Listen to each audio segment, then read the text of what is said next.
ada beberapa hal yang perlu diperhatikan atau menjadi prinsip pelaksanaan pokok produksi bersih. Yang pertama adalah mengurangi atau meminimumkan, nah tadi saya katakan, yaitu bahan baku, air, energi, dan terbentuknya limbah pada sumbernya.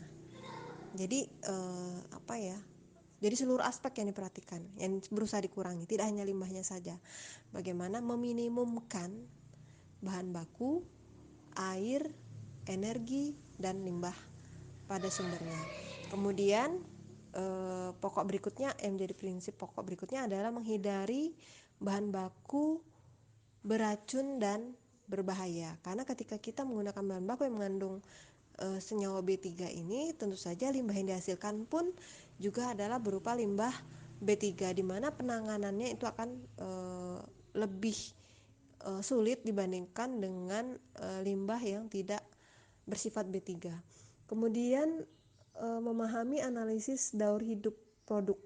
Ibaratnya kayak pasti pertumbuhan logaritma dari mikroba, mungkin kalian pernah belajar ya di mikrobiologi, kan awal pasti pertumbuhan itu terjadi pasti logaritma peningkatan, kemudian nanti ada masanya dia pasti stasioner, puncak, kemudian baru pasti menurun. Nah begitu juga dengan produk-produk yang dihasilkan dari suatu industri.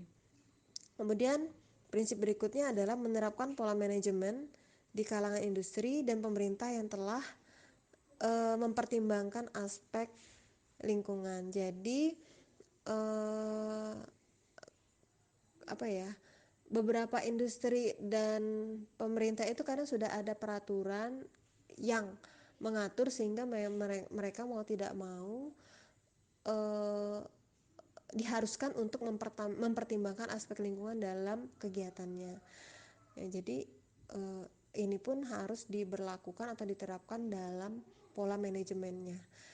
Selanjutnya, mengaplikasikan teknologi ramah lingkungan, manajemen dan prosedur standar sesuai dengan persyaratan yang telah ditetapkan. Ya, tentu saja teknologi yang digunakan harus ramah lingkungan, dan tidak hanya itu tapi dari seluruh aspek, baik itu manajemen dan SOP-nya. Kemudian mengarah pada pengaturan sendiri atau self-regulation dan peraturan sifatnya musyawarah mufakat. Karena yang namanya produksi bersih ini sebenarnya itu bukan suatu keharusan, kewajiban yang diharuskan oleh misalnya pemerintah kepada suatu industri, tidak, tapi ini lebih kepada self-regulation atau pengaturan sendiri, kesadaran sendiri untuk menerapkan produksi bersih. Karena ketika mungkin dia sudah paham tentang produksi bersih, akan mendapatkan beberapa keuntungan dari penerapan produksi bersih ini, makanya kemudian mereka mau menerapkan produksi bersih.